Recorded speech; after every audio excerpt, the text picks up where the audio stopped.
Happy Sunday, everybody. What an interesting week we've had. A couple of days ago, I didn't think I'd be able to say anything about Queen Elizabeth and her passing. However, today is an important day for the United States. It's the anniversary of 9/11 and the atrocities that occurred in the northeast part of the United States. And with King Charles's first speech, I felt it appropriate to acknowledge Queen Elizabeth's efforts from where I see them, and also to pay my respects to King Charles III and wish him the very best as he takes on an enormous responsibility. And to acknowledge that for the United States, there is still pain and suffering that are felt by citizens there and their circles of influence, people that live around the world that have been deeply affected by 9/11. In No Boxing Allowed, my first book, I talk about personal power and positional power. And if there was ever a person who exhibited the positive use of both, it was Queen Elizabeth II. When I was 12, I was part of a very small school choir. I was in my first year of high school, and I was chosen to sing for Queen Elizabeth, the Duke of Edinburgh, Prince Charles, as he was then, and Princess Anne at the Australian War Memorial. And they were as close to me as this camera is to me.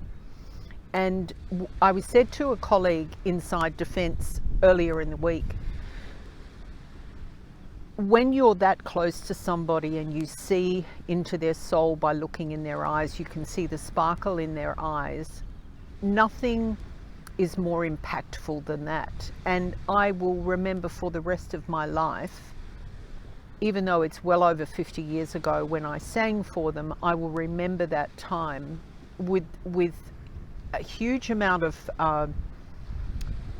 honor in my heart. It was such an honor to be chosen to sing for them. It was such an honor to see how warmly they celebrated, the small choir of children, and to hear Queen Elizabeth speak when she had, only been on the throne for a short time compared to her 70-year reign.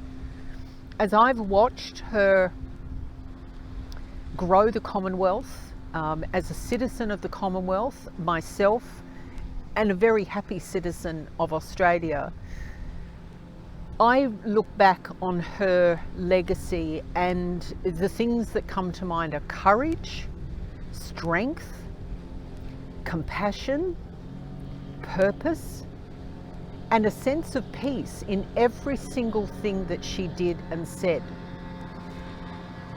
Peace is I've always said, is not a pie in the sky idea. It is something we can all work towards. And it's about letting go of your ego and focusing your power in the most positive way possible. So healing yourself from the inside, and then using your personal power, which is innate in all of us. And when you couple that with positional power, such as Queen Elizabeth had, King Charles has, you can do the most phenomenally good things. Now, I'm really pleased that King Charles is on the throne because of his half a century of effort to advocate for the environment, and I think that he will make significant influence around the world. He will be able to bring things to people's attention in this position that he now has as the King of England and head of the Commonwealth. He was proclaimed today as the King of Australia, and I am really, really happy to be a citizen of this country and be able to celebrate him in that role. On the flip side, if we compare, because this is the anniversary of 9/11, if we compare the negative aspects of personal power, what we saw happen in the United States 20 plus years ago is a negative use of power. People wanted to make a point. They used violence They used the power of a weapon, not just a physical weapon, but emotional weapons and words to fell structures and to destroy people and their families and communities and a whole city within, in universal terms, within a nanosecond. And I truly believe, and will go to my grave myself, knowing that if people stop and think before they act, and they choose good instead of evil, that we will have control of our outcomes much better. We will be able to achieve a level of peace that is sustainable, and we will automatically, by choosing good, we will automatically start to protect the environment that surrounds us. I'm here at a place called Runaway Bay, and this is the Broadwater. There are islands that separate the mainland part of Australia in this location with the ocean.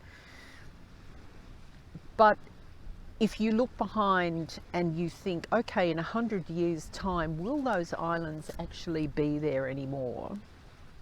That's the question we all need to ask. We all need to be mindful of our personal impact, and every choice that we make is a make or break for all of us. I hope you have a really lovely week going forward. Please pay your respects, if you can, to our former Queen and our now King. And I wish those in the United States who are still mourning the loss of loved ones as a result of 9/11, I wish you peace in your hearts, and I hope that you